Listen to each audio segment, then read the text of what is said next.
Check this one out, pizza fam. Kimchi and pepperoni cups, a really delicious combo. Can't wait to share this one with you. Let's get in it.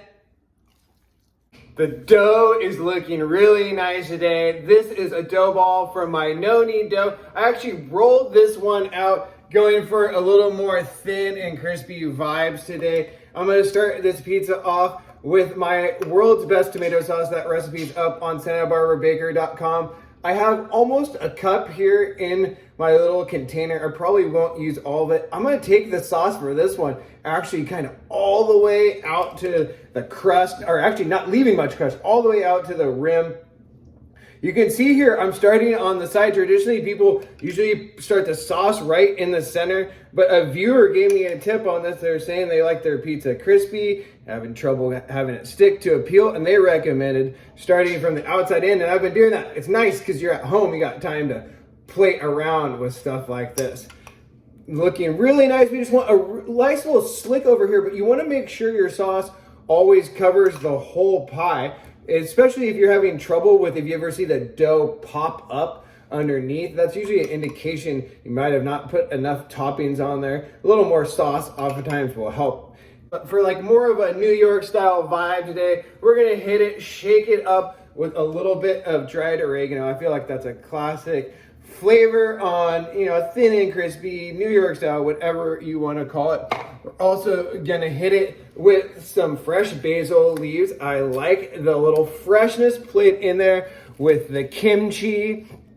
It tastes really good when I was trying it the other day. I'm super fired up on this one. If you guys have never tried kimchi on a pizza, you're gonna be pumped. It really is amazing. All right, that looks pretty good. We can hit it with a little more freshies at the end. The cheese, I went for some fatty shreds today. This is some whole milk mozzarella and also a little bit of fontina. I just had it on hand. About 6 ounces total with the thick fatty shreds. I like using a potato grater to get the job done because it gets you something a little bit thick like that. Now I'm just gonna distribute this pretty evenly around the pie, not leaving much crust at all like I was mentioning. I kind of like that on a pizza like this. Thin and crispy is the bake we're gonna go for. All right, the cheese is looking really good. Got a nice cover. I almost used that full 6 ounces there. Next, let's hit it with the roni, pepperoni and kimchi today. It's an amazing combo. I'm using some cup and crisp from Hormel. They're really nice. These will form the roni cups, which everybody loves these days.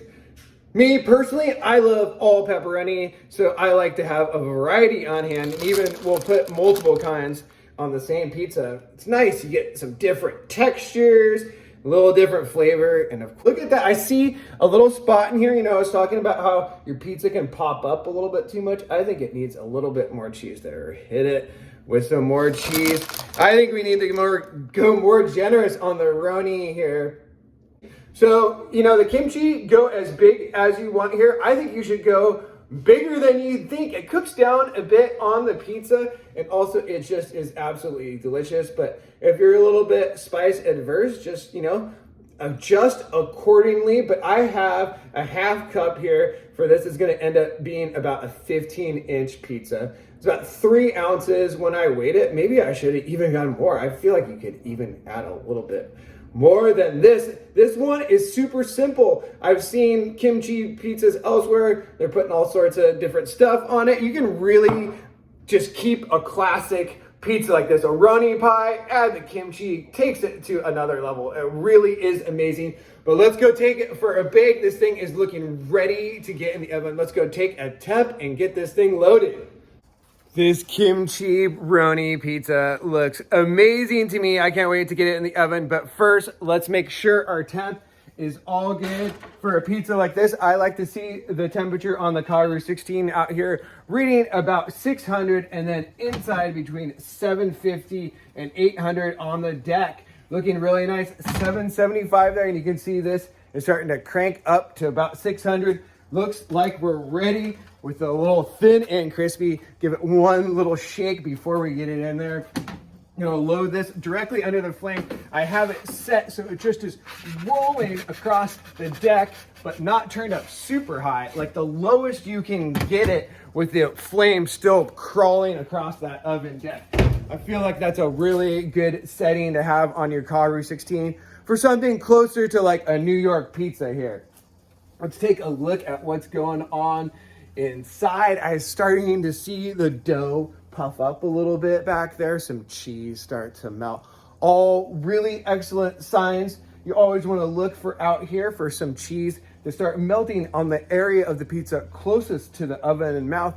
That can give you a good indication that your dough might be set enough that you can stick your turning peel underneath, which I have here at the ready, and give it a little turn. I always recommend using a turning peel. Keeps your pizza in the oven where you want it and nice and crispy. Wow, look at that roni. I saw a roni cup just kind of jump up and flop over there. The kimchi and roni smell coming out of this oven is so intoxicating. I'm way into it.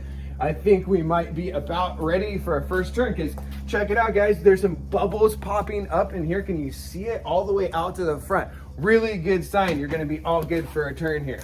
Let's preheat the turning peel for a sec here, because it's a little chilly outside here. Slide it underneath the pizza, making sure it's not stuck, and we can just give it a nice little turn here. You don't have to get crazy, especially if you're learning with your turning peel. Making sure though not to jab all the way underneath and ripple hold it, because we're pretty thin here, but look how much is puffing up. I rolled this out pretty thin, but we still have some nice lift. Peak the bottom setting up really good. All right, we're looking amazing here. I'm gonna maybe do one more little quarter turn and turn this oven down. That's what we wanna do if we wanna make sure that crust on the bottom is nice and firm and set. We don't like floppy pizza around here. All right, here we go. One more turn, and then I think I'm gonna turn it down. Look at the color on that. Looks really good to me. Oh, wow, runny grease bubbling everywhere. Super rad. All right, cool. Let's close the door, turn it down. Karu 16, we have it all the way down now. We'll finish it up like that. I see some, the crust looks a little bit light out here, out in front. Got maybe a couple more minutes here. Looking ready for another turn here. I want to make sure that this area out here gets nice and brown. We'll turn that all the way around to the back and see what's going on here. The kimchi roni. Wow, look at that brownie. Looks really good to me. Let's peep the bottom.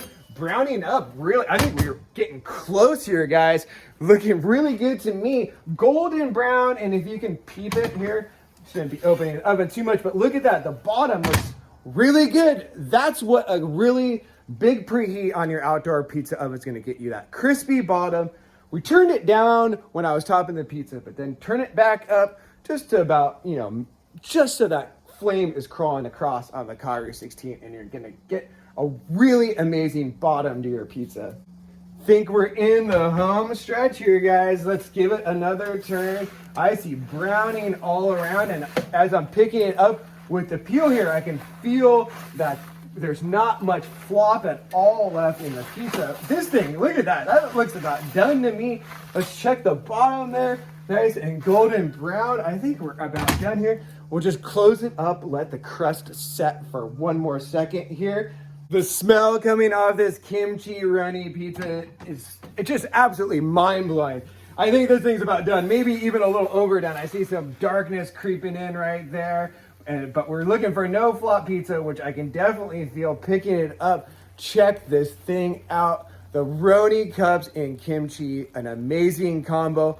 Let it hang out on the rack here for a minute or so. Meet you back inside. We'll take this one for a taste.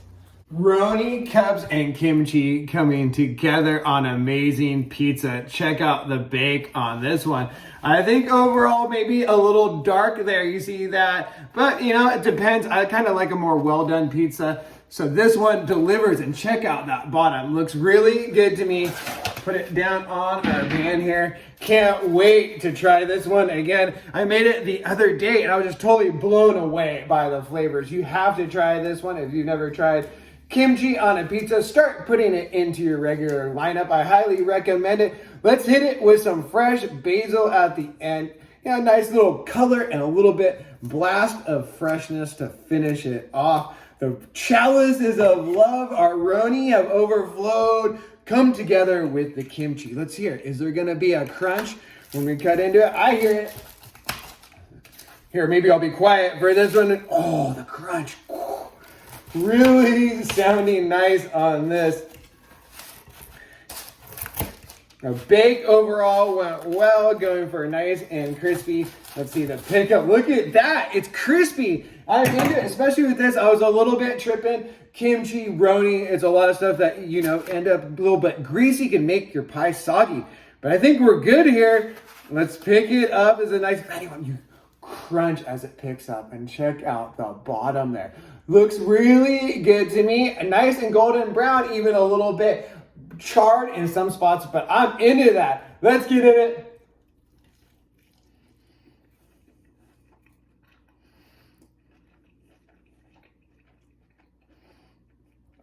This one is another all-timer. That combination of kimchi and pepperoni just really delivers. I really hope you guys give this one a try. It's another amazing combo that I see myself making all the time. I hope you guys enjoyed this video and maybe picked up some uni tips along the way. Check out my videos and recipes, santabarbaker.com. I love you all. One love.